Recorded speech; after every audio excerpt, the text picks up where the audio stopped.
Welcome to Gutter Trash, episode 359, Trashed by Durf. My name is Eric. I'm Jason. Howdy. Hi.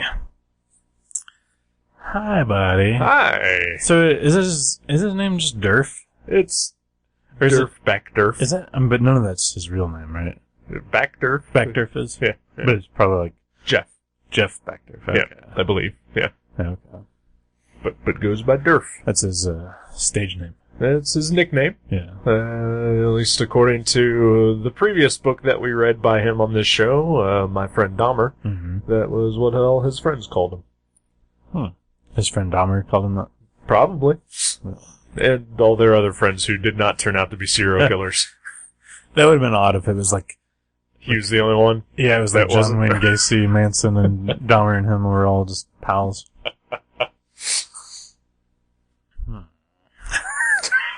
Well, I'm glad that wasn't the case. Yeah. Because he may have been peer pressured to murder people. Sure.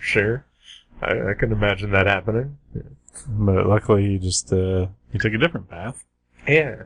And as a role of a cartoonist. Yeah. That's a lot better for society than serial killer. I'd like and to think slightly less respected. This is also true. Yeah. Oh, man. Yeah, this is our second Durf book. Yes, it is. And, I guess it's his newest book, right? Didn't we determine that? It is, yeah. I mean, he's done a couple, like, comic-sized things since then. I'm not aware of that, but, yeah, this, apparently came out in November 2015. So that's recent-ish. I think before that was, Punk Rock and Trailer Parks, and then before that, My Friend Dahmer. Is what I believe the order of that is. I think the Trailer Park one's the first one. Is the first one? I think okay. so. Alright, well, whatever. Yeah. Well, I'm not positive. What do I care about what order these came out in? That's true. He has 3 books out. You can go get them. Right. And he might be working on the 4th one. Probably. Yeah. That's the thing that people do, is continue to work. He hasn't retired. Yeah. But we should. From this, at least. Someone should. From what we currently are doing, probably. Yeah. I mean, we've amassed enough money doing this. Oh, sure. We could have retired by now already. We just like doing it. We're like Exactly. the Car Talk guys. Well, the one that's still alive. Yeah. We're also a lot like Jay Leno in that, like, whatever money we make from this show, we don't spend. No. Yeah. Is that what he says? Yeah, he doesn't spend his he didn't spend his Tonight Show money. He, Just put it in the bank? just put it in the bank, and the only money that, he used was, the stand-up money that he would get. Really? He bought all those cars with stand-up money? Apparently. Wow. Or Doritos money. Oh, that's right. Yeah, as Bill Hicks, once told us about his Doritos, commercials, which I vaguely remember. I'd forgotten about that. Of course, there's also all that money that he made from that movie he did with Pat Morita. Jay Leno was the Karate Kid? Is he Cobra Kai? He's Cobra Kai, isn't he? Yep. He seems like he would be. Yeah, he's terrible. There's a lot of late-night talk show hosts who are terrible. Let's get into it. Oh, yeah. Jay Leno, Jimmy Fallon, that guy that stole Reggie Watts from Scott Aukerman. Yeah, the little British dude. Yeah. He's not very funny. He's not, and you especially hate him because he stole Reggie Watts. Well, there's that too, and he also had Sean Spicer on his show as well. Who's that? The former press secretary for the angry gum chewing Trump guy. Yeah. Yeah. So anyway, trashed. Yeah. It's it's a tale. Mm-hmm. Yeah, so basically I guess it's loosely based on the experiences that Durf had when he was a trash collector in the early 80s or late 70s or something. Like 79, 80, I think is what he says. Yep. But obviously it's fictionalized to be a little funnier, a little more Interesting. Yeah, and modernized as well. Right. Like it takes place in the modern day. But yeah, so apparently Durf worked as a trash collector, and this is sort of based on his experiences there, and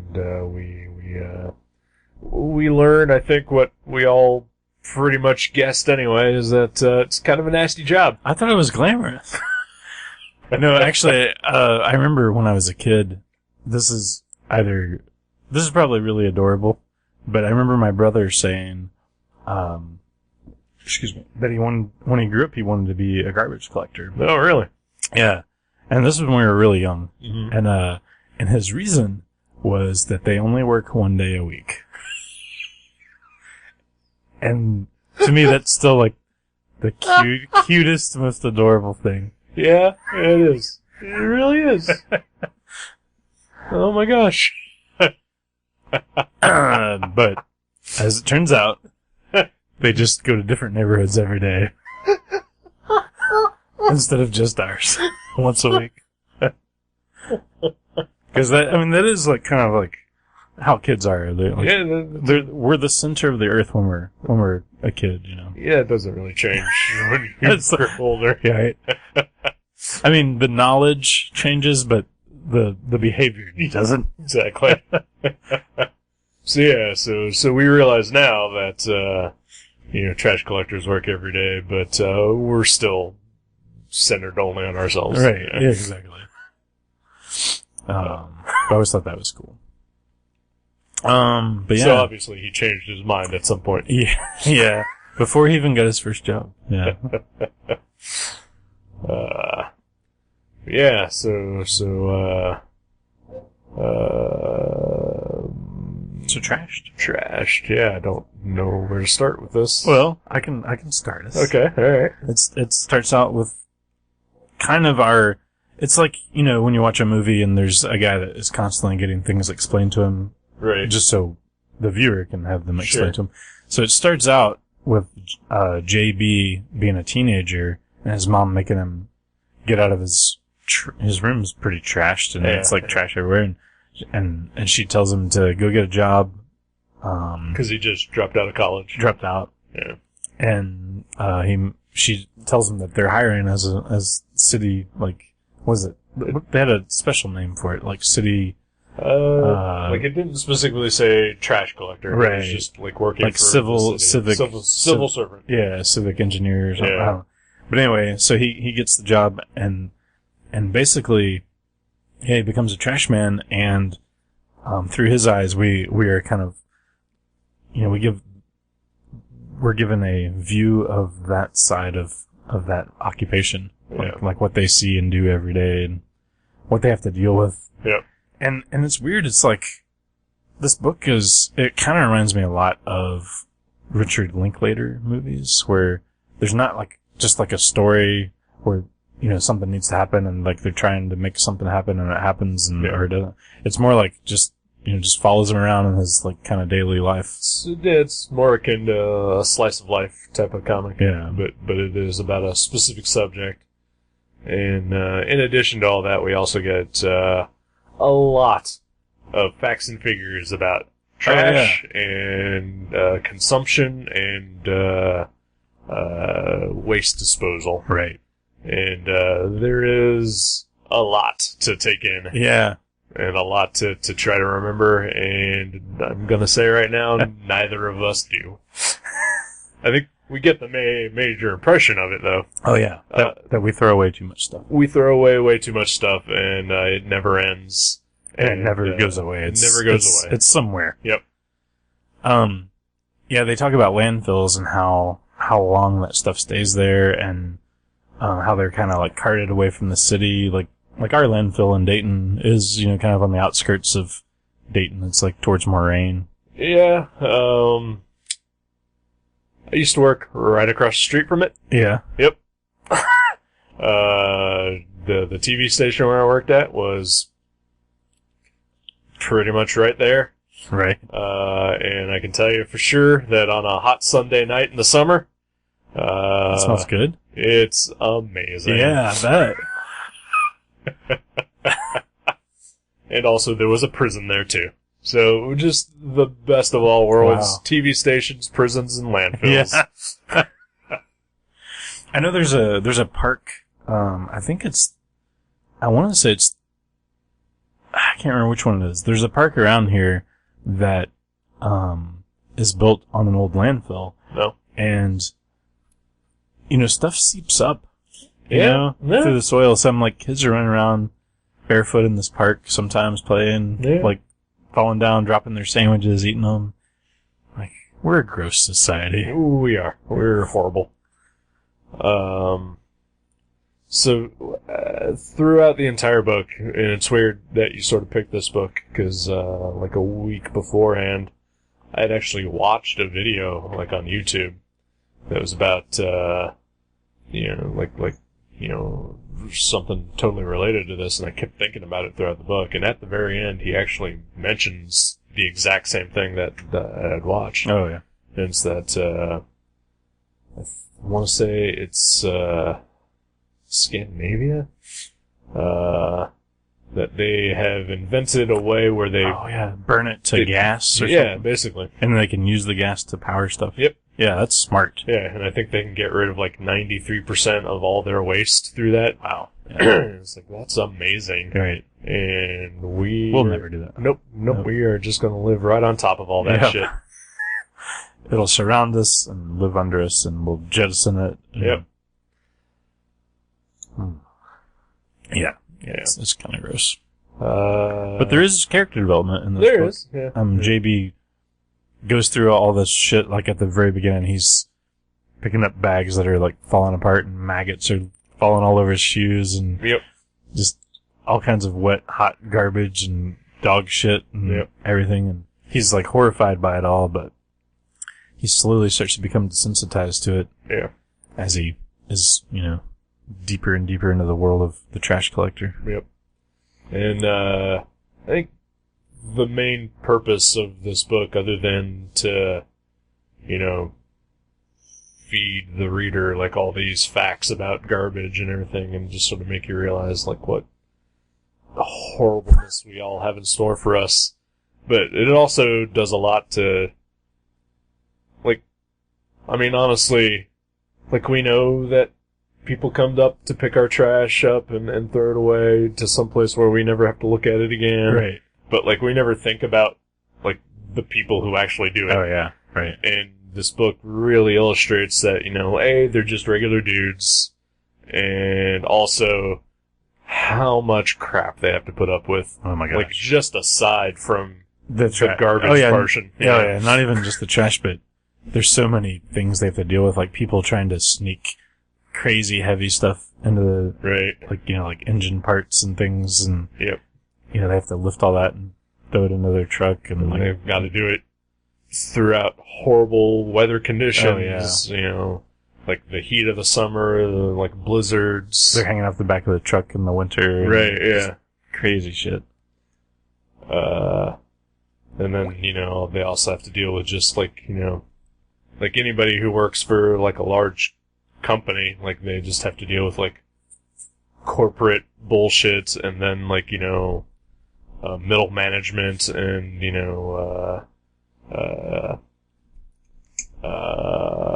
what's the word I'm looking for? Nepotism. There's nepotism, but also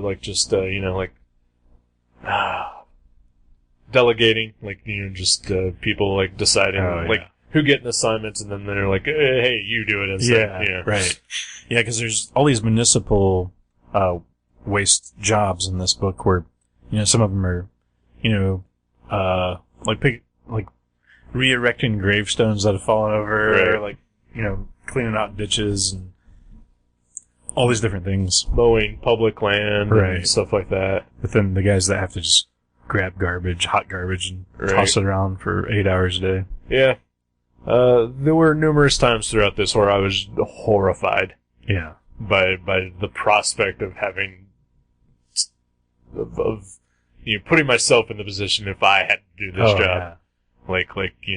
Scouring a baseball field to look for used condoms. Yeah, right. Or, dealing with 50 bags of dog shit. Or the thing that, like, I honestly never even would have thought of, the yellow torpedoes. Oh my god, yeah. Which, I didn't know that term before, but I've heard of that. I've known truckers, a few of them. And I guess, it even says at some point how many they pick up in a year, and it was alarming. It was like, Right? it was 5 digits of water bottles full of urine that they pick up off the side of the highway. That's insane. Yeah.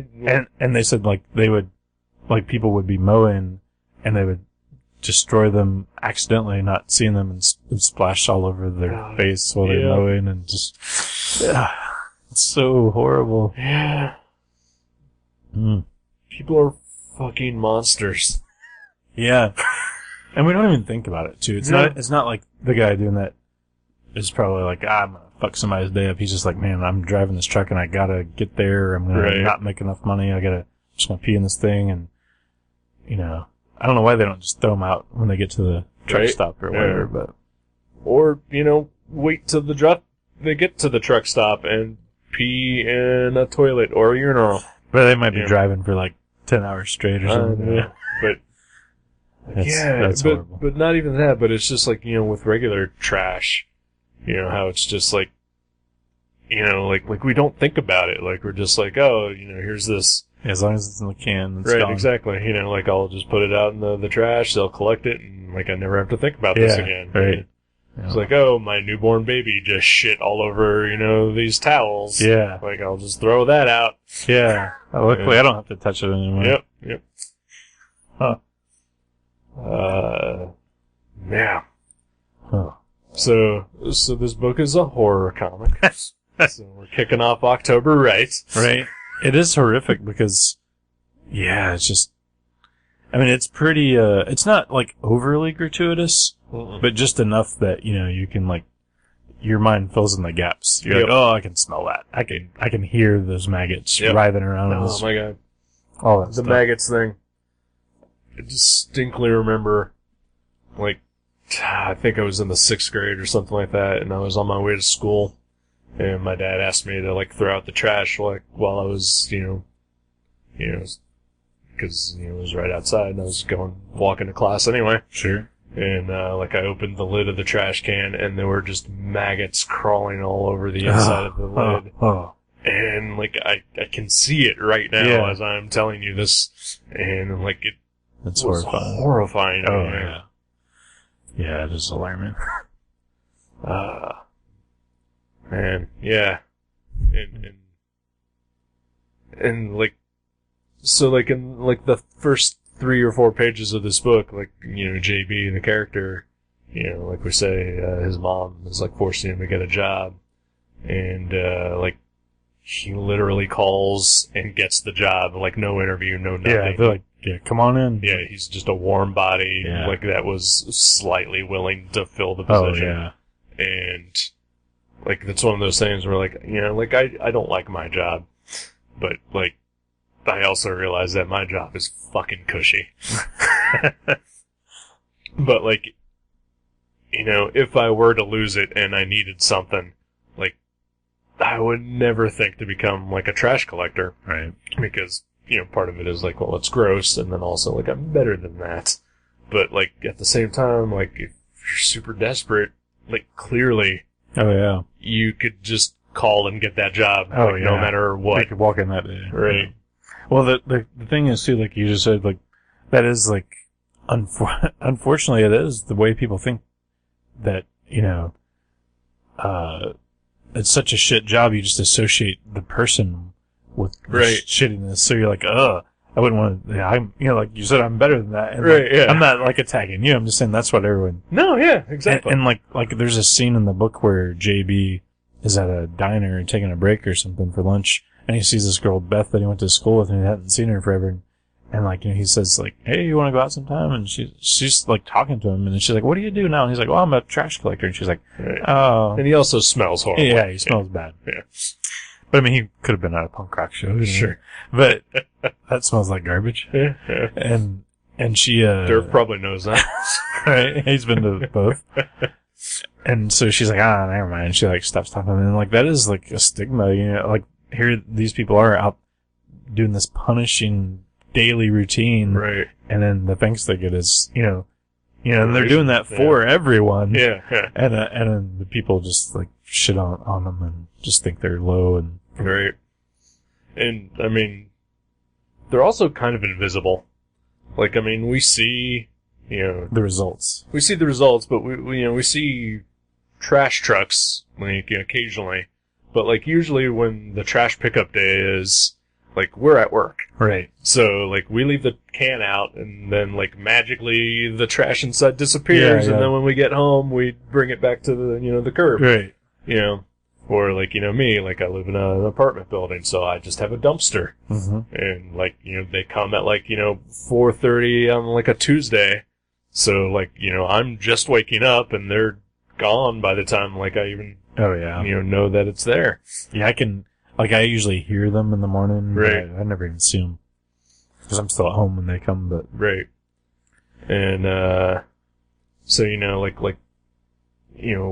we rarely even have, like, like a face to associate with, like, our garbage disappearing. The only face I ever have associated with it is there's a dude. One of your ex-girlfriends? No. There's a dude that shops at my work, and he's shopped there forever, and he's a waste management, removal, whatever, Right. But they don't call him garbage man anymore. Yeah. But, and he never, like, I mean, he's come in with his work uniform on, but I don't know if he drives the truck or something. He's never, like, smelled like hot garbage or anything. Right. But that's clearly his job. And the crazy thing, though, that I wouldn't have thought, he spends a lot of money. Like, he buys, like, super expensive sports card boxes. I imagine that these guys have to get paid quite a bit. I mean, just, the amount of work that they have to do, the fact that, at least in our area, it is a government job. Right. I know that there are private, waste disposal, companies, but I think in our area it's definitely a government position. I mean, they at least get good benefits and they have to get it paid, right. I'm sure, and I'm guessing there's probably a union as well. I mean, I don't think he ever, like, there's a ton of statistics in this book, but the one that I think was not in there was, how much they get paid, but I feel like they alluded to the fact that they're not very rich, because they're, like, sharing shitty apartments with each other, and, all this. Well, also, they are, like, low man on the totem pole, right. too. That's true. Spoiler for the end of this book, JB, sticks it out as a garbage man, and, he gets a full-time salaried position. Right. Which I'm sure is probably good. Pays a little well, but I'm sure, the flunkies who have to, like, actually, like, grab the hot garbage off the street is probably, paid a little less than the guy who gets to drive the truck. Or like at least that's how it's set up in this book. Or maybe the guy that shops at my work is kind of like JB's boss in this. Is a trash guy, and he's like out there doing stuff, but he's more like making sure everyone else is doing their job. Right. So it could be that as well. Yeah. And also, like, I don't know if you have been there, but I've been there a couple times to our dump here in Dayton. Oh yeah. Out by the Walmart in Moraine. Yeah. It's right behind the Walmart. Yeah, it is. It really is. Which also makes a good bit of sense. Yeah. But it's like the very first time that I ever went there, and like it was not what I expected it to be. Right. And like it's basically, and they actually describe them in this book too. It's like a building where, like, like they basically, like, trash trucks come in and they just, like, dump out the garbage, and then there's, like, plows that, like, push them into a ditch. Right. And, but, like, as a private citizen, like, you can just drive into there too and just empty a shitload of your trash in there, and, they charge you by the pound or whatever. I've only been there because there's a recycling center, like as part of that whole thing. I've been there a lot for my work to recycle, but I've never dumped the trash stuff there. Oh yeah, like like when like just recently, like I bought a new bed, and so I had to get rid of the old one, and Right. like I live in an apartment, so I can't just arrange for them to come pick it up. Yeah. So like I had to rent a U-Haul and drag it out there, and yeah, you just drive in, like they weigh your truck or whatever, like on your way in, like you go in, they point you to like a corner. And say, okay, just go over there, back up to it, and then you like unload your crap like right out onto the floor. Wow. And then like you drive out, and then they weigh your truck again to see how much lighter you are, and they charge you like by the pound basically. Wow. And it's like it literally like was like $5 to like get rid Dump of it on, that. really? Yeah. Wow. And yeah, I've done that like 3 or 4 times at this point, and like it's always just a weird experience. Right.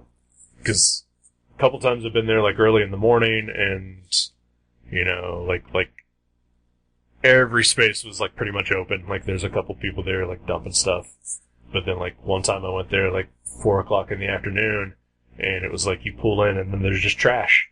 And it's like, okay, there's like very little room to maneuver, but there's like kind of an empty space over there. Oh, wow. Just big random trash piles everywhere. Yeah, but they're like constantly just like these plows like pushing shit into a ditch. Ugh. Yeah, we're terrible. Yeah. Do you mind if I read a couple of the statistics? Oh, okay, sure. So I think the like fun one that the first statistic or like history lesson or whatever, you're like, oh, this is kind of neat. It's like the history of garbage. It shows like how ancient man dealt with garbage, and like the first dump dates back to 3000 BC and like stuff like that, and like how they just how people used to leave piles of garbage outside their city walls, and just all that stuff, and like how it slowly became more thoughtful, and Benjamin Franklin organized stuff in the late 1700s, and Philadelphia was like the first place to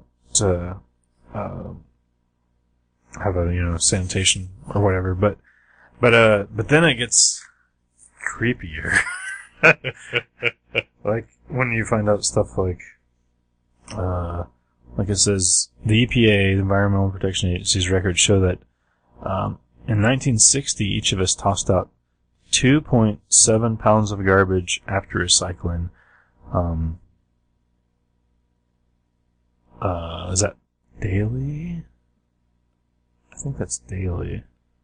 I would imagine daily. Yeah, each day.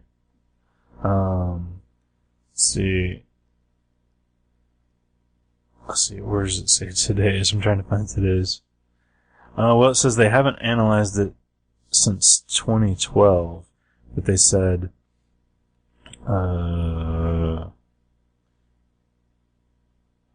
this is fascinating. Basically, we throw away, we recycle like way more, but we're basically throwing away way more. I can't find the number here. And also, they talk about recycling too, and that it's, even though we do a lot more of it than we have in the past, it also hasn't really made any kind of difference. Right. Yeah, exactly, yeah. As much as we recycle. Yeah, like one of the facts was, the average child will go through up to 8,000 diapers before being potty trained. That totals 18 billion diapers heading to the landfill every year in the U.S. And diapers do not biodegrade. Yeah. Like just horrible, horrible, gross stuff like that. Yep. Yeah. And it says, okay, each of us makes 4.86 pounds of garbage a day now. And that's after the recycling. That's not like 150 pounds a month, basically. Yeah. We're gross monsters. Yeah. Yeah. So we've talked a lot about garbage, but what about the actual book? All I read was the, like, information charts. Oh, okay. Was I supposed to? Yeah, no, that's fine. That's totally fine. But no, like you said earlier, like, there's not much of a story here. Yeah, it's more like, there is characters moving through this situation, Right. and like they're learning from it and telling us about it, but it's not like, it's not like, I don't know, it's not like a three act plot, right? Yeah. It's just, the mostly the story of JB and like him just figuring out all this stuff and just learning how to deal with like just what he does for a living now. Right. And just the sort of weird characters that kind of float in and out of his life, due to that, experience. Oh yeah, like the kind of people that are kind of attracted or that stay in a position like that. Right. And, but like, like the characters are all pretty well, fleshed out for the most part. Mm-hmm. They're diverse. They're very diverse cast. Yeah. So yeah, it's definitely interesting. I mean, it's a 250-page book. Yeah.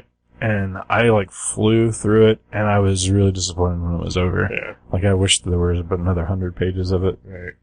I read most of it on my lunch breaks at work. So it took me about 40 minutes each day reading. Mm-hmm. So, as I was, accumulating garbage at my desk. No, you're right. But it's very interesting, and parts of it are hilarious. Oh yeah. Especially the character of McGee, I think, is my favorite character. McGee, he was so weird. Yeah, he was the one that was usually at the cemetery doing work there. And occasionally roped into doing some trash collecting too. Right. But yeah, he's just like this weird mustached weirdo dude. Cowboy boot wearing. Yeah. Fight getting into strange dude. Yeah. Yeah, he was awesome. Yeah, no, it's it is very well written and it's very interesting and it's pretty funny, but you're also inundated with all these facts. Right. That it's after reading this book, even though I can't remember specifics, it is definitely something that's gonna stick in my head. Oh yeah, as far as just because every time you read one, you're like, that can't be right. Right.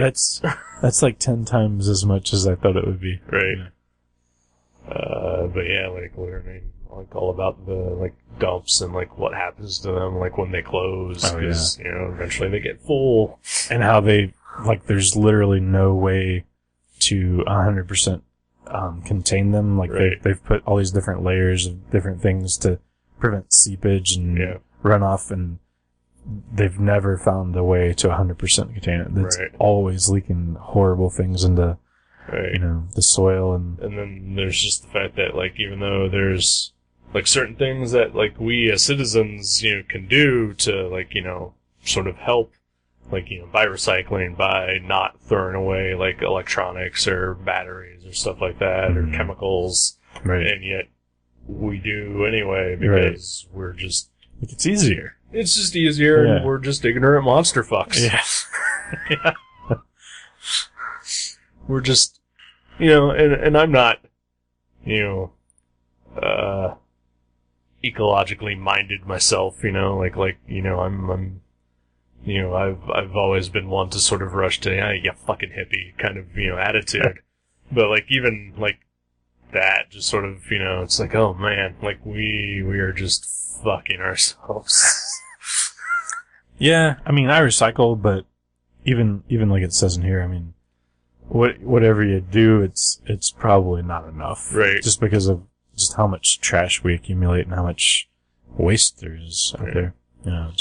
So what insane. I think we need to do is we just need to go back to basics. Caveman basics. Yeah. And just hunt and kill our own food and don't package anything. Exactly, yeah, and then just use every bit of every last thing that we can for whatever. Mm-hmm. And but luckily, I think after our fair president gives us our nuclear war that he's been begging for, I think we'll be heading there. Yeah, yeah, yeah. Making America great. He's looking out for us. Yeah. Yeah. But Durf's art, I'm sure we talked about it when we did Dahmer, but I love it. I think he's great. Amazing. I think he's a master cartoonist. It just really looks incredible, and it tells the story, and Like it's very detail oriented, but it's like super cartoony, almost caricaturish.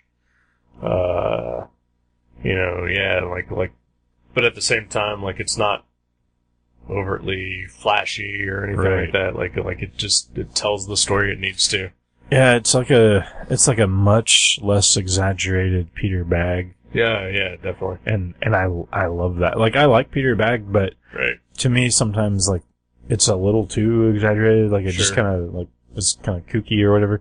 But I love Durfsart. I mean, if he was drawing just about any book, I would take a look at it or buy it. Yeah, he's a good comics guy. Mm-hmm. You know, he's not the first trash man to become a famous cartoonist. Oh, I'm aware. Mr. Jim Woodring. Yeah. I think we probably talked about that before. Probably, yeah. But yeah, I'm sure there's others. Probably, who knows? Yeah. Sometimes you gotta do what you gotta do in the pursuit of your art. Right. It's like, well, I can work some corporate job where my brain is drained all day, or I can take this job where I don't necessarily have to use my brain power, but and you don't have to deal with a lot of people. Right. But, I'm sure like a job like this, like after a day of doing it, you're physically fucking exhausted. I bet, yeah. Like there's a scene where JB, like, after a shift, like he goes home and like takes a shower, and like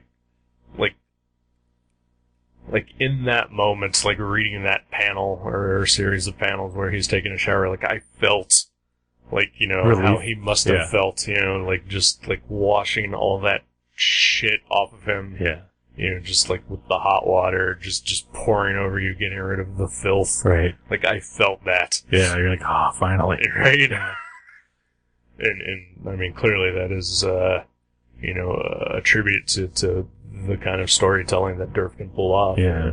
Oh yeah, he's the master of just like, there's all these little, like little movement lines or like flies or little dirt details on things, and you just really, you can feel it and smell it all. Oh yeah.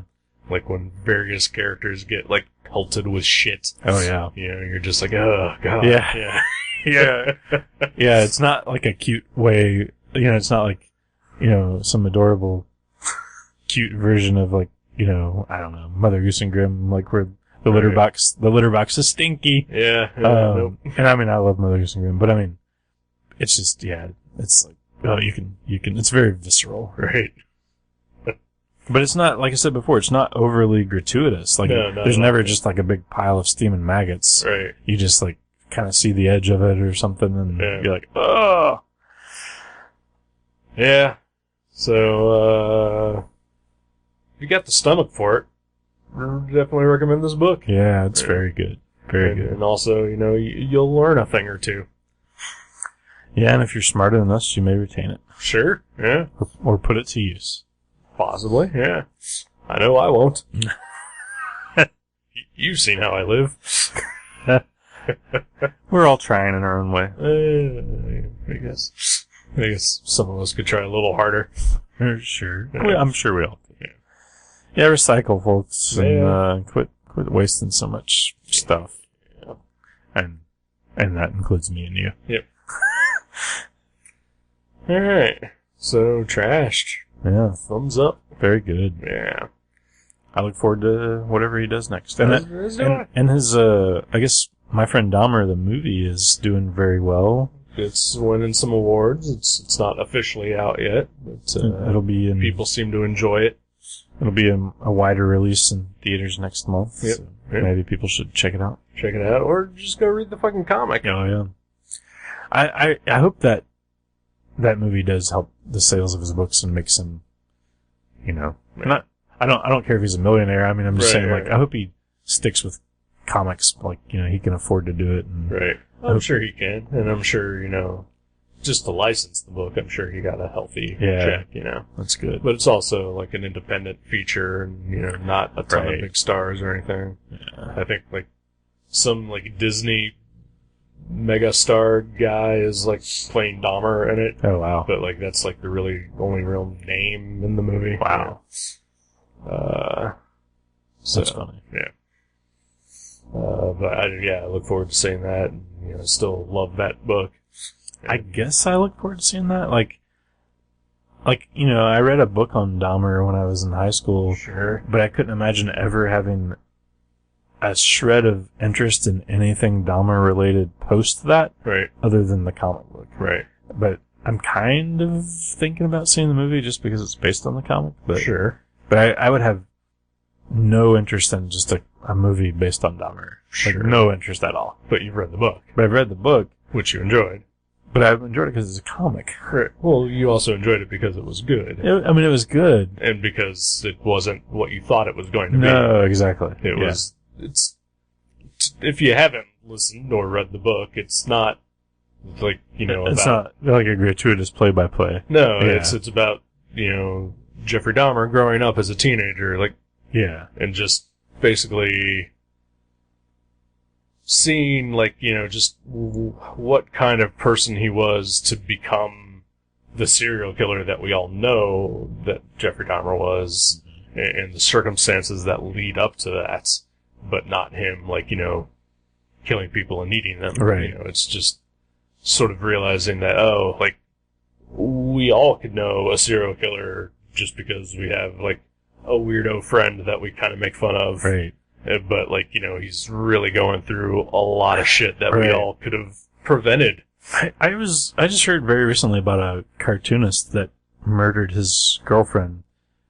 Yeah, I've heard that story as well. I forget his name. Yeah, I don't remember. But, like, he worked on this Baseballs cartoon show. I don't know about that. And then he did a graphic novel where a character, like, did a very similar, like, murder to what he ended up doing. Yeah. So, There's another layer to that story as well. Like, apparently he really didn't do much with that graphic novel. He just sort of had the basic idea of it, and then, like, 2 other guys wrote it. Okay. Yeah. They were talking about it at my work when we were doing files the other night. Yeah. I was like, I've never heard about it. No, 2 employees. Yeah, there's layers to that, Yeah. that tale, but yeah, I've heard that as well. No, yeah, like, if, you know, yeah, if, cause I know you thought when I picked, you know, my friend Dahmer, you're just like, oh, it's gonna be this gratuitous story about, like, you know, Jeffrey Dahmer being a cannibal. Yeah. You know, I really did. I totally thought it was gonna be, like more of like a Mike Diana type of thing. Right. You know? Yeah. Which I'm not against reading. Sure. Cause it's comics. Right. I'll try anything Sure. once with comics. But, yeah, no, Durf's great. He's very good at what he does. Yeah. Alright. Well, let's take a pause. Sure. And we'll be back. Alright. Yeah. Oh, garbage dump! Oh, garbage dump!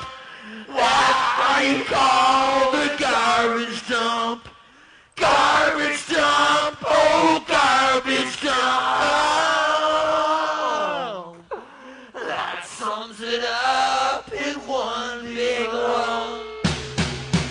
Garbage dump! Oh, garbage dump! Why you call the garbage dump? Garbage dump! Oh, garbage dump! Why you call the garbage dump? Garbage dump! Oh, garbage dump! That sums it up in one big lump. Waiting on the road, look up like a rabbit. Get off that shit, my friend. Get off that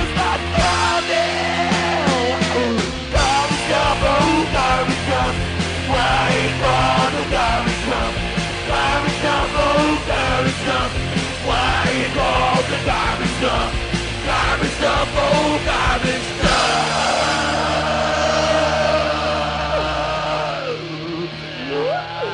That sums it up in one big lump. And the garbage back empty. I don't care the boys are dirty. I don't give a shit who wins the war. I'll be there, I'm a favorite. Garbage dump, oh, garbage dump. Why you call the garbage dump?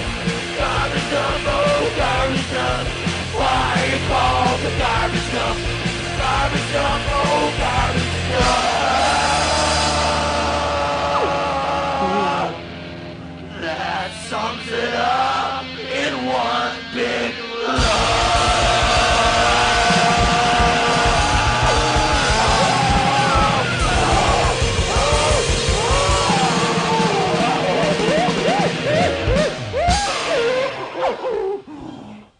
Welcome back to Gutter Trash.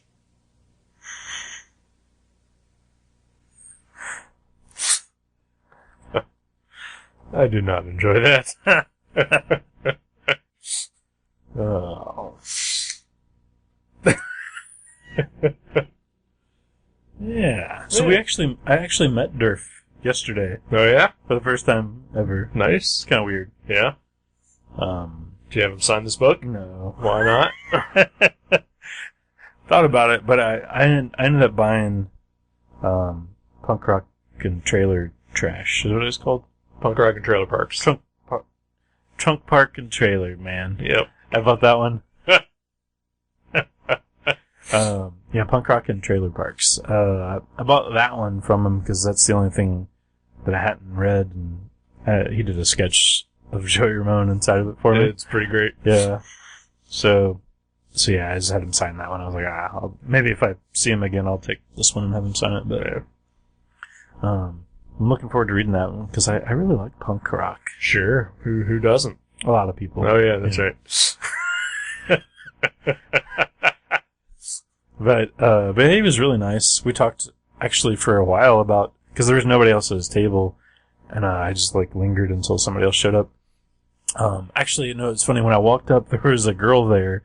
She was probably like a 20-year-old girl, and she was like, "Oh my God, did you really know Jeffrey Dahmer?" And he was like, "Yes, I did." And in such a way that I'm like, this is the 20,000th time Right. he's answered this question. Yeah. And and she's like, "That's so cool."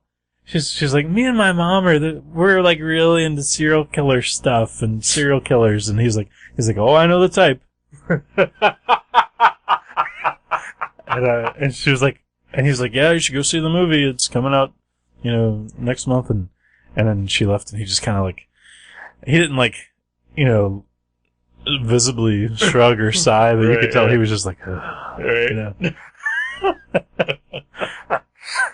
But I talked to him. And then you went up and said, "Oh my God, are you really a garbage man?" Did you used to throw Jeffrey Dahmer's trash away? What was that like? Did you get to see Oliver Lacey's head in the garbage can? This is a deep cut. Yeah, that's super deep. Literally. Took his head off. Oh. But we talked about Marvel Comics. Wow. And it was awesome. He knows a lot about the direct market and the current situation, and we talked about the lenticular cover thing where you have to order so many books, and I was like, yeah, I'm sure, thousands of copies of all these Marvel books are gonna end up in landfills, just, Right. And he was like, yep. Because I don't know if, the majority of our listeners, which is Neil Sobleski, Sure. knows the situation where Marvel is making retailers order, it's what is it, 150% basically of what you normally order of, say, Captain America, Right. in order to be allowed to order the lenticular cover of that same title. Right. And that is not to say if you order 10 copies, normally you can order 15 copies and have them all be lenticulars. That is to say, you have to order 15 copies of the regular shitty cover that nobody wants, Right. and then you can tack onto that the lenticular numbers, as many as you want. Yeah. And it's basically encouraging people to just order tons of books they don't want, and that their customers probably don't want, Right. in order to get a few that they do want. Right. It's just fucking stupid. So there have been numerous comic stores that have declared that they will not be ordering any of the lenticular covers because of that shitty policy. Yeah. What's Maverick's stand on that? We did not increase our numbers on anything. Good. But we ordered 2 books that we had ordered enough to get a few lenticulars anyway. So we ordered 5 extra copies of the lenticulars because it was like Old Man Logan and Captain America, I think, were the only two that had been selling well enough that we increased our numbers slightly. Right. And so we were like, well, you know, we'll basically, instead of like adding 2 to our numbers, we'll be adding like, you know, we'll add 5 instead, but those 5 will be sellable covers. So Right. other than that, though, we did not order, like, there was a couple where I was like, we could order, you know, 1 or 2 extra copies and get it, but it's a book that we barely sell, so I'm not going to do it. You know? Yeah, it's good. Yeah. Fuck that. Yeah, it's fucking stupid. Like, at least DC Comics, as kind of boring and uninteresting as their books look to me, at least they let you order as many of their variants as you want. Mm-hmm. You know, they're like, hey, if you can sell this, order it in whatever quantity you want. And Marvel are just being total dicks about it. So we talked about that for like a good 5 minutes. It was nice. Did he shake his fist at the clouds and just grumble like an old man? Because that's kind of how he comes off online about a lot of things. He didn't like get angry or anything. He was just like, basically, his point was, that the industry hasn't learned anything from its mistakes in the 90s. Right. And he says he wouldn't be surprised if Marvel does end up like no longer publishing, you know, what they call the floppies, the monthlies, and just goes to, you know, graphic novels. And even though, like, if Disney doesn't really make that much money, or what they consider much money on the monthlies, they should see it as a promotional tool for their movies. They should, but also that's never worked. Like, you know, no matter how popular, like, a Captain America movie is, like, the comics themselves never really increase in sales. Not significantly. I mean, I've definitely noticed the months that a movie is being promoted, we sell a few more. Mm-hmm. Like, we sell more Spider-Man when there's a Spider-Man movie out, or more Batman. But nobody holds on to it. No. Like, there's that small spike, and then... Like, we sold a ton of Suicide Squad the first couple issues, because I think issue 1 came out like the same week as the movie. Yeah. And then after that, it like significantly dropped off and stuff like that. Maybe it didn't help because the movie was fucking garbage. That's what Speaking of trash. That's what I hear. I've never seen it, and I hopefully never will. I hope you never do either. But I wish I never had. yeah. It was 2.5 hours of my life I'm never getting back. But yeah, so, I mean, basically my point is Durf he was really cool and a nice dude, and I enjoyed talking to him. And He is a very nice guy in person. Online, he is very curmudgeonly, and he does kind of come off as a guy who, like, you know, definitely lived a punk rock lifestyle at one point, and just is still maintaining it as hard as he can, Right. like, well into his 50s. like, fuck the corporate Yeah. stuff. I did, like, he even said, I mentioned how I think Marvel has made a lot of good decisions as far as, kind of pulling from the pool of indie artists over the years, and, you know, like Mike Allred has done Silver Surfer and FF and Ecstatics, and, you know, they've hired a lot of people that I never would have expected to be doing Marvel comics. Right. Like big titles.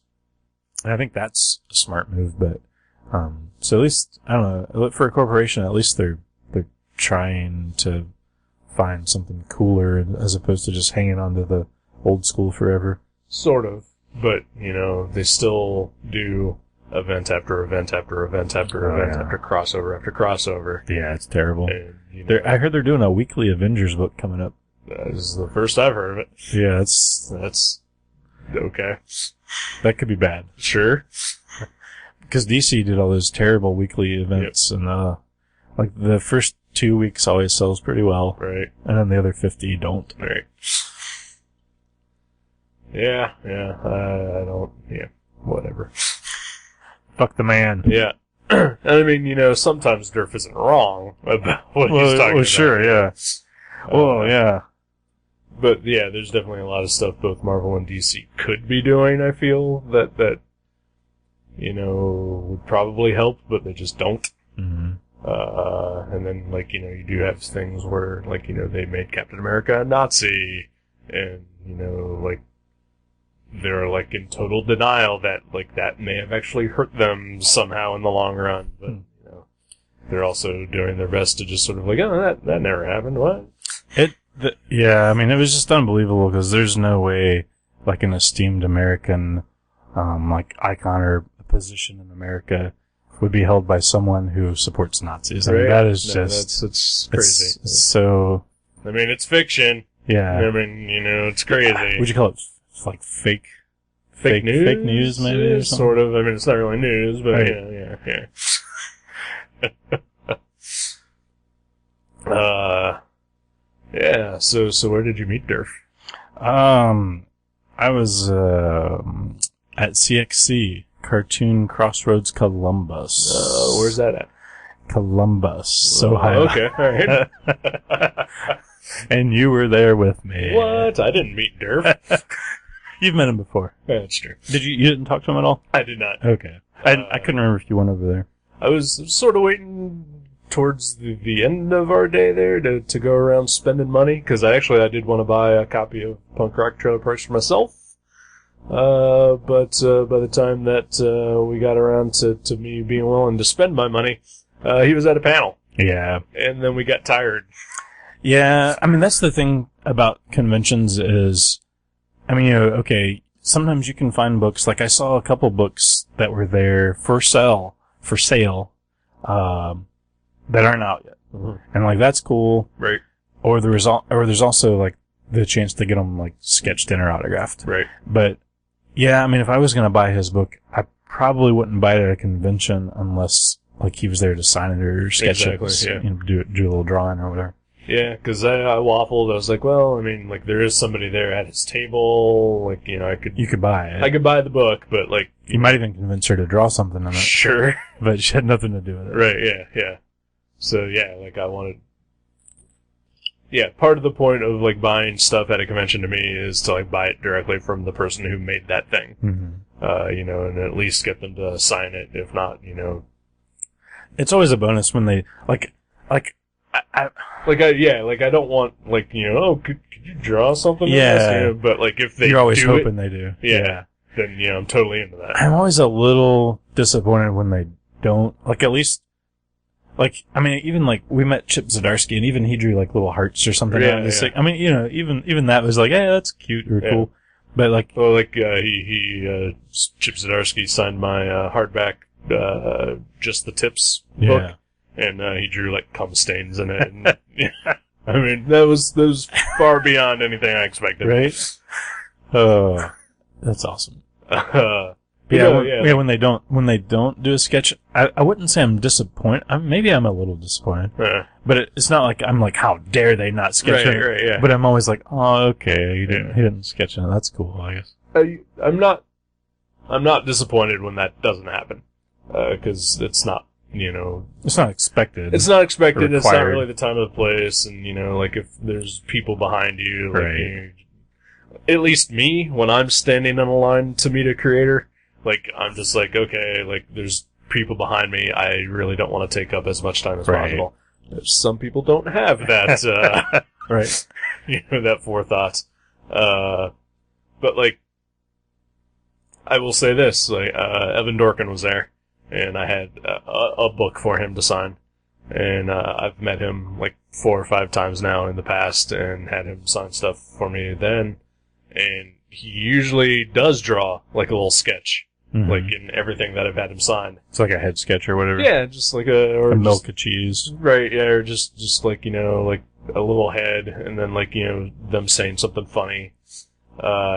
He did not do it on the book that I had him sign this year. And I did walk away a little bit disappointed. Right. But, like, that's only because, like, he's done it every other time that I met him. Yeah. And so, but, like, I'm also not going to be like, what the fuck, Evan? Right?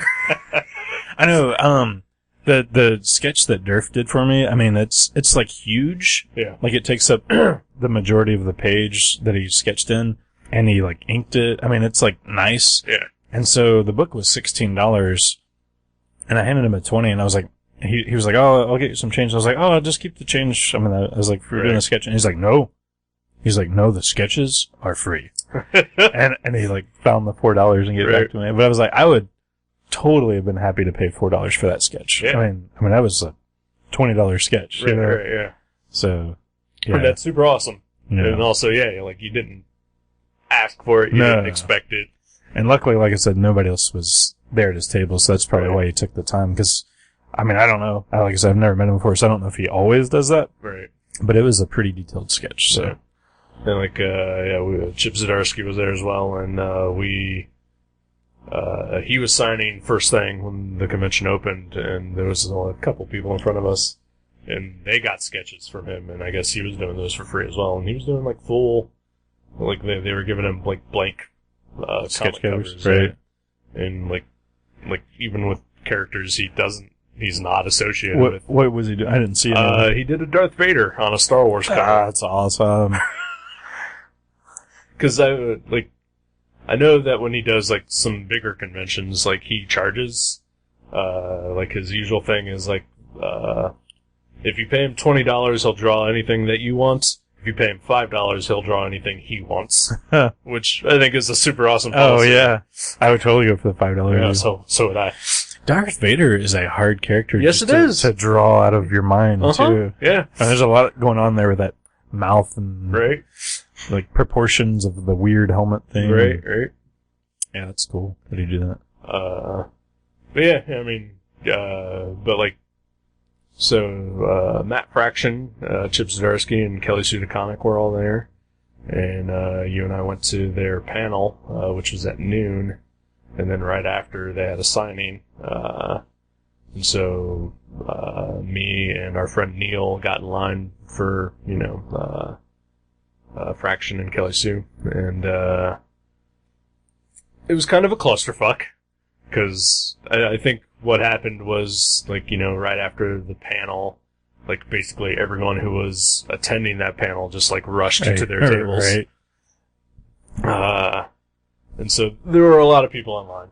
And this, like, the volunteers and people who worked there, like, had to kind of reorganize a lot of things, like, last minute to sort of accommodate that. Right. Yeah. And they initially, like, Kelly and Matt were, like, sitting next to each other.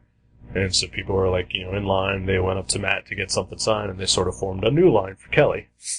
But then, like, both lines sort of like, came at, like, a crossroads. Right. And, like, it just got horribly fucked up from that point on. Right. And then Chip showed up. So, like, nobody knew anything that was happening. And then Kelly, she likes to talk to people. Yeah. And, so that took a while. But, like, so I'm standing in line waiting for Kelly after I'd had Matt sign some stuff, and so people are going up to Matt to get stuff signed. And there was a guy who, like, had a book, and he was like, "Hey, could you draw something in this?" And Matt just kind of looked at him, and, like, I'm, like, 2 feet away from him. And so he's like, "I don't draw." He's like, "Well, yeah, but, like, I would really love it if you drew something in this." And I think it was Last of the Independents or something like that. I think that's a book that he did. I don't remember that. Or Last Days of American Crime. I can't remember if that's him or Rick Remender, but something like that. It had the word last in it. Was it The Last Supper, the retelling? Yeah.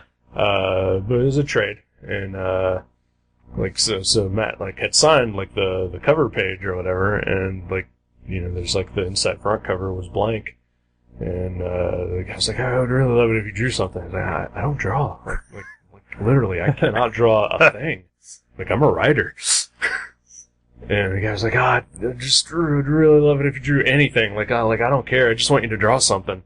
And he was like, "Well, I can draw, like, a whale?" He was like, "Oh, that would be great." It's like, okay. And I guess he drew a whale for this guy. Wow. But, like, it was like, man, what an asshole that guy is Right. to just, like, specifically ask this guy to draw. Especially after he, like, says, I'd really kind of, Right? to push it. Yeah. Right. But then not only that, like, he's, at that point, also wasting the time of, like, Oh, yeah. 100 people who are standing behind him. Sure, yeah. So yeah, like I I get, going up to an artist and asking for a sketch or whatever, especially if you're willing to pay. Yeah. But, like, if you're just going up and expecting a sketch for free and then demanding a sketch for free from anyone. Especially someone who doesn't really do that. Right? You're an asshole. Yeah. Yeah, it's kind of crappy. Yeah. Yeah, but yeah, it was a fun time. Oh, I love that show. Yeah, seriously, it's one of the best conventions I've ever been to. Mm-hmm. And I sort of, like, I want every convention I go to take place in the library. Oh, yeah. Wasn't it? That was nice. Cause there's like a lot of room, and it's still like a relatively small convention for the most part. Mm-hmm. There's like 100 guests, or 100 exhibitors, I mean. And, but like, but the building is such a large space that like you can, and it's still a functioning library. Oh, yeah. It's not like they closed the library. Oh, yeah. Yeah, they couldn't do it like at the library down the road here. Right, yeah. Because it's tiny. They could do it like at the downtown one. Yeah. Yeah. Right. But yeah, this takes place in like a massive, like museum size. Oh, yeah. Like government building type Columbus library. Metropolitan. Yeah, the big one. And, but like, like you and I, we have anxiety problems. Oh, all the time. But, and one good thing is also that they always have just a ton of panels. Mm-hmm. Like one after another, like multiple at a time, there are panels scheduled. Yep. I love that too. So you can just go and escape for a while, Mm-hmm. like if it gets to be too much, and just like sit somewhere quietly. Yeah, I'd say the second panel we went to was packed. Yes, it was. But it was also in a much smaller room. But even that was, it wasn't like anxiety inducing because, like I said, it was calm and everybody was just chilling, and right. Matt and Chip were saying really funny shit. Yeah. So yeah, it was a good time. I'll definitely go back next year. Oh yeah. I'm excited to see who they get. Because because we went last year for one day. Yep. Or I went for you one day. went for one day. And completely different roster of guests. So for the most part, I mean, there's some crossover. Especially the local. I saw some of the same Columbus cartoonists there. Right. But like Nate Powell was there both years, and Durf, Noah Van Sciver, obviously, because he lives in Columbus. Mm-hmm. And, some of the same smaller press, self-published people were there too. But, like Matt Fraction, Kelly Sue, and Chip Zdarsky are fairly bigger names. Mm-hmm. Probably the biggest names that they had there. Yeah. Obviously they were new to the whole thing. And Senti, who wrote Long Shot and Daredevil and a whole bunch of other stuff. She was there. Kyle Baker. Yeah. So, they get a good mix, I think, of like really big names and then, small press, and, it's very much like a mix between like, Space, like in its early years, and like Gem City in its early years. Right. Yeah. Like they're not getting, I mean, I guess Matt Fraction is probably like a huge name, but, they're not pulling like, Brian Bendis or anything like that, but, they're also, they don't really need to. Yeah, they don't need to. They've got, plenty of the small press. Like, it's very independent-minded. Mm-hmm. Is Fraction doing any Marvel stuff at all anymore? Nope. No. Okay. It's just like occasionally Casanova and then Sex Criminals, pretty much. Yeah. And I'm sure he's got other stuff. He's working on a comic called, and you'll love this, Adventure Man. Oh, yeah, that's right. From, Sparkle Comics. Sparkle Comics. Nice. Looking forward to that. He's only doing stuff from Image at this point, and Kelly Sue as well. Mm-hmm. Zdarsky is doing Marvel stuff. But yeah. So yeah, they both kind of left Marvel, and Zdarsky kind of went all in with Marvel. Yeah.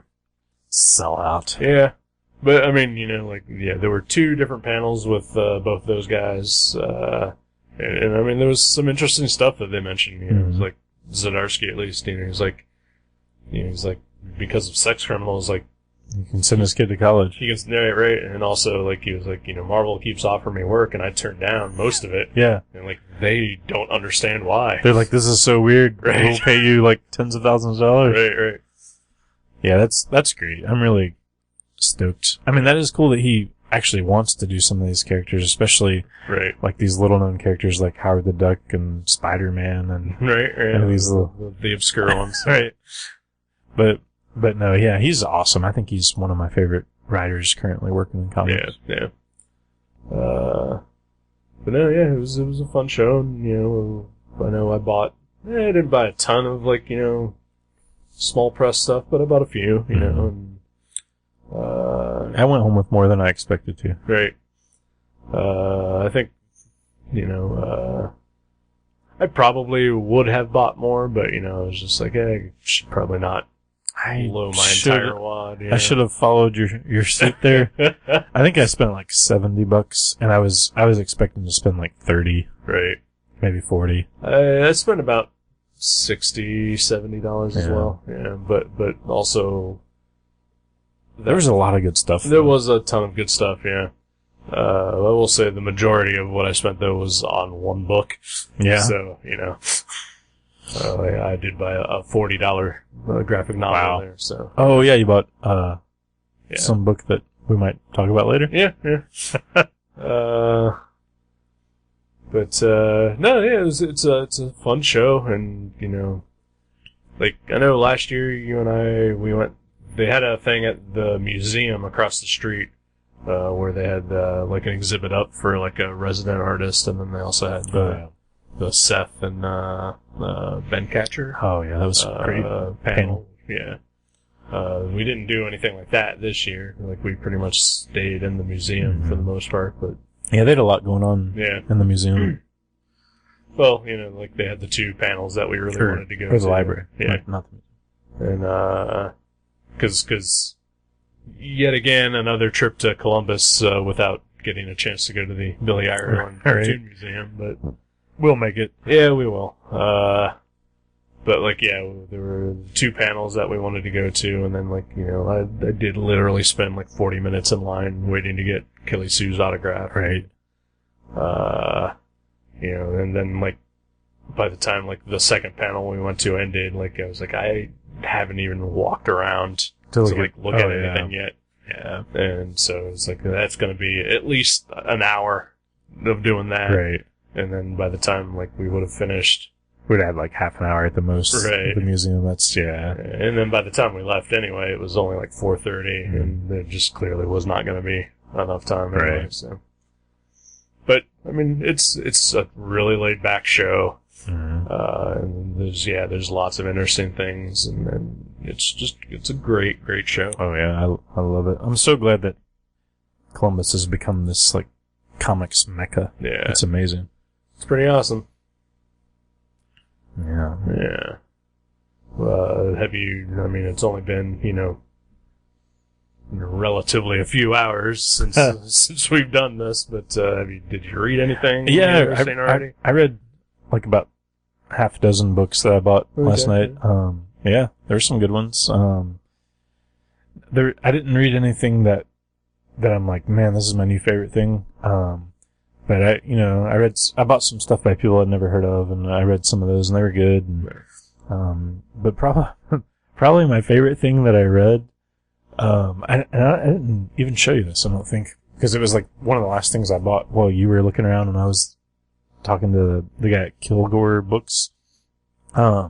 He had this little mini comic called Paid for It, and it had the same color scheme and like font as Paying for It by Chester Brown. Yeah. And so I went over and I like picked it up, and I was like, I opened it up, and there's art from Paying for It by Chester Brown in it, and I was like, what is this? And he goes, okay, here's what this is. He said, so you know Joe Matt? And I was like, oh, I love Joe Matt. Yeah. He's like, he's really good friends with Chester Brown. He said he had this idea. He wanted to put out a mini comic that was like his version, like a weird fictitious version of Paying for It. And he said that Chet was okay with it. He was like, yeah, that's fine. And John and Quarterly was not cool with publishing it. They were like, we don't want to publish that. I'm sorry. Right. Even though they published those two cartoonists, they were like, they for whatever reason they didn't want to do it. Sure. Artistic integrity. So So for Kilgore Books, they were like, well, we'll do it. And Joe was like, hell yeah. So what he did was he took, it's like those old, those like comics where they take 50s comics and change the dialogue. Yes. He just took all these different panels from paying for it and changed all the dialogue so that Chester Brown is the hooker. And all these different women are coming to him. And it is fucking hilarious. And he signed it, it's credited to Chesty Matt. And it's pretty good. Like, if you're a fan of those people, listeners, it's only $3 and you can get it from Kilgore Books in Colorado. That's awesome. Like, Yeah. I definitely want to read that now. Yeah, Just because I've read paying for it. It's pretty short. I mean, it's like 8 pages or something, Yeah, but it's hilarious. Yeah. That's awesome. Yeah. And I asked him about Joe Matt, like what Joe was doing other than that, and he said he's doing a lot of painting and he's not really doing comics anymore. Right. And I guess he's just kind of done. I know, recently he did a short, like, 1-page thing recently, just sort of about how he moved from where he was living to, like, Los Angeles now. Oh, okay. And, like, how he had, like, given up on porn entirely, but... Well, that's good. He seemed to have a problem with that. Yeah, but, like, it also comes off as very self-deprecating at times, and, like, sort of, that kind of thing where you're just like, oh yeah, like, I'm totally not into, like, that kind of thing anymore. Definitely not. Totally not into that kind of thing. It doesn't bother me at all that I'm totally not into that anymore, that kind of progression. Right. So, it's pretty funny. I would love to see him do a graphic novel about his experiences trying to sell Peep Show to, was it like HBO or Showtime or something? I'm sure he has, cause like that deal did not go through. Right. And I'm sure he was out there for years trying to sell it and working on that. So Right. I would love to see that as a graphic novel, but yeah, apparently he's not really actively cartooning as like a day job anymore. Yeah. But Joe Matt's great. So. Yeah. Yeah. Good times. Good times. Good times indeed. So, I guess I should, pick a book. Sure. So yesterday at the show, there was a book that I'd heard of that I'd been wanting to check out for a while. I think I first saw it at, like, a bookstore and then, like, picked it up and was like, wow, this looks great. And then, like, looked at the cover price and said, no, thank you.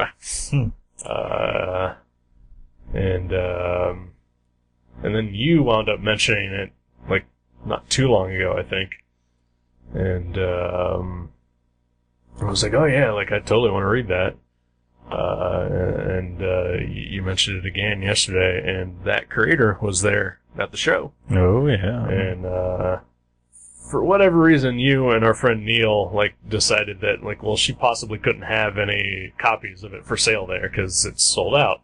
I was like, well, that seems dumb. She's got to have copies, otherwise why would she be there? Right. And she did. She had, like, a ton of copies. But it was like a $40 book, and it's one of those things where, like, yeah, I could have just bought it off Amazon for like $20 and, had it delivered to me tomorrow. But, like, it's there, and, you can get it signed. And she gets all $40. Exactly. Yeah. So, and it's good to support a creator, especially if you think you're going to be really interested in their work. And it looks great. It really does. And I hope it is. I guess we'll find out for sure. But we are going to read Emil Ferris's My Favorite Thing is Monsters, Book 1. Yeah, we are. Yeah. Yeah, I have not started it. I do have a copy, and I'm very excited to read it. As am I. But yeah, like, also I kind of wanted to wait later in the day to buy it, because it is Heavy. 1,000 pages long or something like that. I'm not entirely sure. Definitely hundreds. Yeah. But yeah, like, so buying that book from her and getting it signed was maybe one of the weirdest experiences I've ever had at a show. Right? I don't know what it was like for you, because you got your copy signed as well. But they had chairs set up in front of their table. Right. Like, for people to sit in, and, like, she sort of insisted that you sat and talked to her while she signed your book. Right. Which is super duper weird. Yeah, I've never seen that before, actually. Yeah. Yeah. And, like, I don't know about you, but, like, she wanted to, like, have a conversation with me about, like, where I'd heard of this book, and, like, are you an artist? And, like, talking about art, and, you know, like, you know, just stuff. It was really, she's really cool. It is very cool, and very personable. It was very, like, she came off as being very European, but I'm 99% sure she's American. Yeah. But, like, just that whole approach and just, like, that nonchalance and everything, it was just different. Yeah.